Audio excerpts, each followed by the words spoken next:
Adversity only leads to resilience. I looked up, I saw the towers on fire and the plane inside. 9/11/2001 was a day like any other day. Who knew that my life would change so much like so many others? That morning, I walked out of the Wall Street station. I looked up, I saw the towers on fire and the plane inside. That was just the beginning. From that time, I literally was fighting for my life. I was trapped until emergency personnel got all of us out. Everything really started once I got home because I had to deal with the devastation of what I saw and experienced that day. And I wouldn't have been able to do that if it were not for my mother. My mother, during this time, a very devastating time for me, became my savior.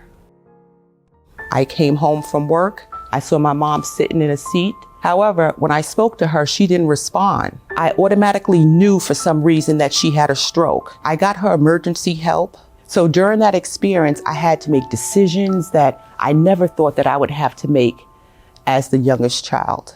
As life has showed me, sometimes you're gonna have to do things that you don't wanna do because that's what you need to do at that particular time. You have control over what's being done to you and what's happening to you. If you don't seize that control, then life will control you. About 6 months later, my mom did pass. In September of 2011, my sister was murdered in her own home. I came home from work and received a call from a detective letting me know that my sister was murdered. Well, I worked with New York City to help find and convict my sister's killer. My niece and my nephew, something still needed to be done for their upbringing. I made the decision that I was going to raise them. I learned during this process, when my sister and I were estranged, that they were in foster care. So that's what I'm committed to now, working with my niece and my nephew, getting them to where they need to be, figure out what they want to do in life. My road to leadership started at Macy's. I was a part of their executive training program. I was going through 9/11, dealing with the situation with my mom all during this time. The big thing regarding leadership is ownership. Take ownership of your own development. If you don't see what you want or how to obtain it, get support. That's what I did at Macy's with mentoring. I still have mentors to this day that I connect with, that I consult with. No one person can do it all alone.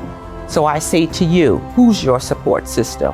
What's your support system? If you don't have any, get some. What I'm going to implore to you is to 1, be prepared.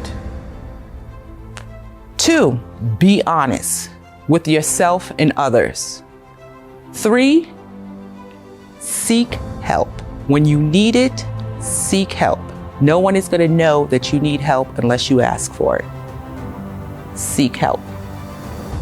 So what I want to do is I want to work with inner city youth, helping them to get through adversity to resilience, showing them that it is possible, giving them the courage, the power to take control over their own lives, helping them to be confident, letting them know the honor in giving back.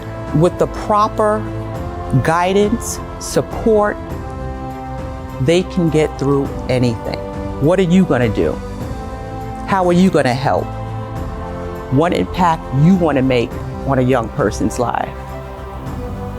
So what I want you to do, I want each of you to reach out to at least one child to see how you can support them and to help them. And if you don't know how to do that, what I want you to do is to reach out to me. Go to my website and contact me. All of my information is there because I know that together, each and every one of us can make that difference to that one child. I look forward to seeing you, to working with you. Let's do this together.